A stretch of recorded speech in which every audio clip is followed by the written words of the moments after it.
Today I'm going to read you a story called From Seed to Plant by Gail Gibbons. This is a factual book, and because Mrs. Bernhardt has been working on plant activities for science, I thought this was a good book to go along with her lessons too. So let's get started. Most plants make seeds. A seed contains the beginning of a new plant. And if you look up here, there's all kinds of plants like flowers, tulips, and daisies, roses, a pea plant, buttercup, and corn. Seeds are different shapes, sizes, and colors. Oh my, look at all the different kinds of seeds. All seeds grow into the same kind of plant that made them. Sunflower seeds turn into sunflowers, and acorns become an oak tree. Many plants grow flowers. Flowers are where most seeds begin. A flower is made up of many parts, like the petal, the stigma. This is where the pollen collects, that's yellow. The pistil is this middle part right here, and this is where the little tiny egg cells are. Here's your stem, and this is called a sepal. Before a seed can begin to grow, a grain of pollen from the stamen must land on the stigma at the top of the pistil of a flower like itself. This is called pollination. Pollination happens in different ways. Often, wind blows pollen from flower to flower. Bees, other insects, and hummingbirds help pollinate too. While they visit flowers for their sweet juice called nectar, pollen rubs onto their bodies. Then they carry the pollen to another flower where it comes off onto its pistil. If a pollen grain from a flower lands on the pistil of the same kind of flower, it grows a long tube through the pistil into the ovula, I believe it said. This is the beginning of a seed. The seeds grow inside the flower, even as the flower begins to die. As the seeds become bigger, a fruit or pod grows around them. The fruit or pod protects the seeds. See the pods? When the fruit or pod ripens, it breaks open.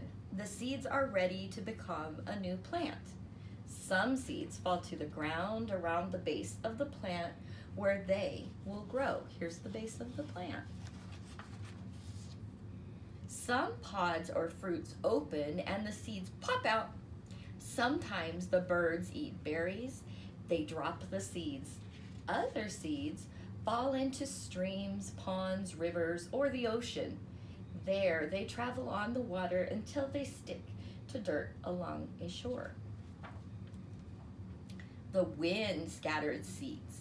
Some seeds have fluff on them that lets them float to the ground like tiny parachutes. Others have wings that spin as they fall. Animals help scatter seeds too. They hide acorns and nuts in the ground. Some seeds have hooks that stick to the fur of animals or people's clothes. Later, they drop off onto the ground. A flower bed or vegetable garden is beautiful. Seeds are planted to grow in the gardens. The seeds come in small envelopes or boxes. Directions explain how to plant the seeds and care for the plants. The beginning of a plant is curled up inside each seed. Food is stored inside the seed too.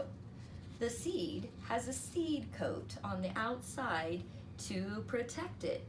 Here's the beginning of a plant, and this is all the food it needs to grow. A seed will not sprout until certain things happen. First, it must be on or in the soil.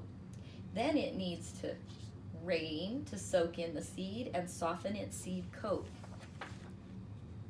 When the sun shines and warms the ground, the seed coat breaks open and the seed begins to grow. This is called germination. A root grows down in the soil. The root takes in water and minerals from the soil for food.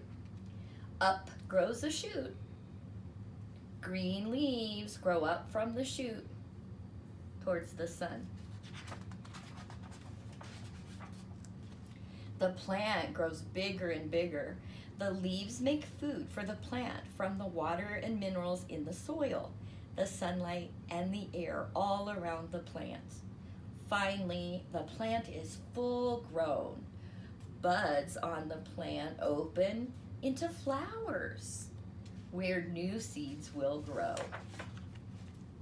Many of the foods people eat are seeds, fruits, and pods. They are full of nutrition, vitamins, and minerals, and they are tasty too. There is a little experiment in the back of this book, but I know that Mrs. Bernhardt is doing some of those things for you. Enjoy your day.